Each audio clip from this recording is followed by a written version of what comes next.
आखिर क्यों हजारों की तादाद में एक साथ इकट्ठे होकर किन्नर केवल एक रात के लिए ही विवाह रचाते हैं और उसकी अगली सुबह ही विधवा होने का मातम मनाते हैं। ब्लडी सत्य आज के इस एपिसोड में मैं आप सभी लोगों को इसी सच्ची दास्तां की एक सच्ची कथा सुनाने वाला हूं। दोस्तों, आप लोगों को बेशक ये कहानी के बारे में नहीं पता होगा। दरअसल ये कहानी जुड़ी हुई है महाभारत काल से। एक बार की बात है, अर्जुन अपने कक्ष में आराम कर रहे थे। उनके पास एक परेशान हुए ऋषि पहुंचे। उन्होंने अर्जुन से बताया कि उनकी बहुत सारी गायों को एक राक्षस ने अगवा कर लिया है। जैसे ये बात अर्जुन ने सुने तो काफी ज्यादा क्रोध में आ गए। अब अर्जुन को उस राक्षस का वध करने के लिए अपने धनुष बाण चाहिए थे, लेकिन अर्जुन के धनुष और बाण एक कक्ष में रखे हुए थे, जिस कक्ष में द्रौपदी और उनके बड़े भाई युधिष्ठिर थे। दरअसल पांचों भाइयों का यह नियम था कि द्रौपदी के साथ 1 वर्ष तक कोई भी एक ही भाई रह सकता है। उसके बाद दूसरे वर्ष में दूसरा भाई द्रौपदी के कक्ष में उसके साथ रहेगा।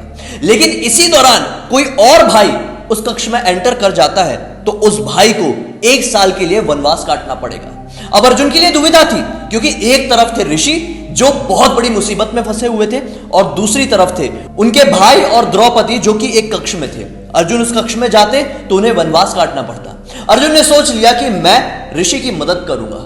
वो उस कक्ष में एंटर कर गए, अपने धनुष बाण उठाए और उस राक्षस का वध करके उनकी गायों को छुड़ा लिया। अब कथन अनुसार अर्जुन को 1 साल का वनवास काटना था। अर्जुन वनवास काटने के लिए हरिद्वार के पास के वनों में चले जाते हैं। वो अपना वनवास काट ही रहे थे कि एक सुबह वो हरिद्वार की गंगा नदी पर जाकर स्नान करने लगे। उसी समय अर्जुन के ऊपर एक नाग कन्या उलूपी की नजर पड़ी। उलूपी अर्जुन के पास आई, अपना प्रेम प्रस्ताव रखा और उन्हें अपने साथ लेकर अपने लोक चली गई, यानी कि नागलोक चली गई। अब नागलोक में दोनों का विवाह हुआ और फिर कुछ ही समय बाद अर्जुन वापस से हरिद्वार में लौटे। पूरा 1 वर्ष हुआ और फिर अर्जुन वापस से इंद्रप्रस्थ जा पहुंचे।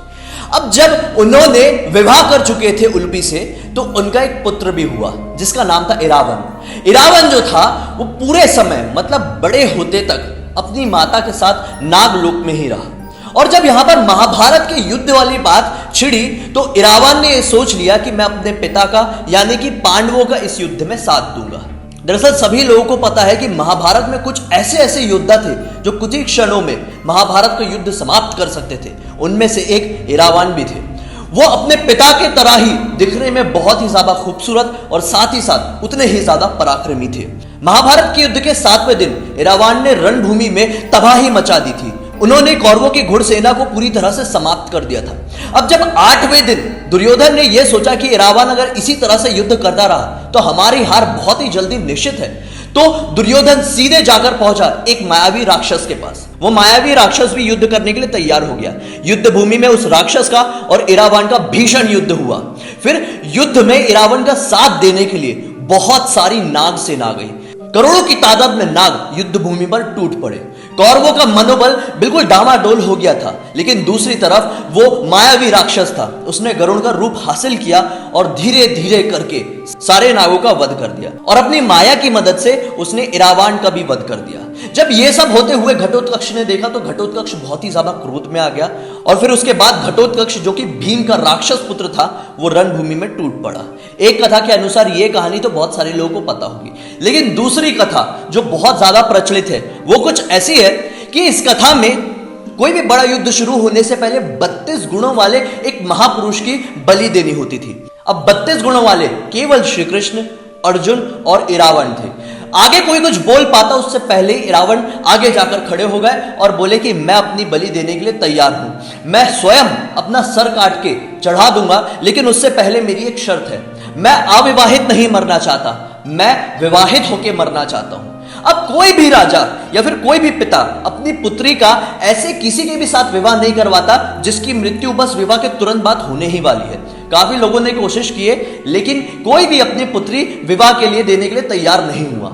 यहां पर भगवान श्री कृष्ण ने अपनी लीला रचते हुए एक स्त्री का रूप धारण कर लिया और फिर स्त्री का रूप धारण करने के बाद उन्होंने इरावन से विवाह किया और विवाह होने के तुरंत ही बाद इरावन ने अपनी तलवार निकाली और अपना गला काट कर चढ़ा दिया। अब जैसे ही इरावन की मृत्यु हुई तो श्री कृष्ण जो कि एक स्त्री के रूप में थे, तो उन्होंने विवाहित विधवा स्त्री की तरह ही शोक मनाया और विलाप किया। दोस्तों, उसी कथा के चलते, उसी चीज को फॉलो करते हुए तमिलनाडु के कुवंगम नाम के एक गांव में यहां पर एक ऐसी तारीख आती है जिस तारीख को हजारों की तादाद में किन्नर इकट्ठे होते हैं और इरावान से विवाह रचाते हैं और उसकी अगली ही सुबह विधवा होने का शोक भी मनाते हैं। भगवान श्री कृष्ण जो कि इरावन से विवाह करने के लिए एक स्त्री का रूप धारण किए थे, तो एक किन्नर का प्रतीक माना गया। इसी वजह से आज जितने भी किन्नर हैं, मतलब बहुत सारी तादाद के किन्नर तमिलनाडु के इस गांव में इकट्ठे होकर इरावन को अपना पति मानकर एक रात के लिए विवाह रचाते हैं और उसकी अगली सुबह इरावन की मृत्यु के साथ विधवा होने का शोक भी मनाते हैं। क्या आप लोगों को इस कहानी की जानकारी थी दोस्तों? अगर नहीं और कुछ नया पता चला है तो इस वीडियो को जरूर अपने दोस्तों और परिवार वालों के साथ शेयर करना। अगर मुझे अब तक देखे हैं तो इस वीडियो को लाइक करने का आपका फर्ज बनता है, क्योंकि मैं अपना फर्ज निभा रहा हूं दोस्तों। अगर मुझे पहली बार देख रहे हैं तो इस चैनल को सब्सक्राइब करके बेल आइकन दबा के ऑल के ऑप्शन में क्लिक करना, क्योंकि इसी तरह के हैरान कर देने वाले अनोखे वीडियो आप लोगों के सामने रोज लेके आते रहता हूं, जिसे देखकर आपका मनोरंजन भी होता है, साथ ही साथ जानकारी भी बढ़ती है। इंस्टा किलिंग वीडियो के डिस्क्रिप्शन बॉक्स में क्लिक करके डायरेक्टली वहां पर पहुंच जाना और अपने कुछ टॉपिक मुझे लिख भेजना, मैं कोशिश करूंगा उनके ऊपर वीडियो बनाने की। चलिए कल फिर से मिलते हैं, तब तक के लिए बहुत बहुत धन्यवाद। आपका दिन शुभ हो।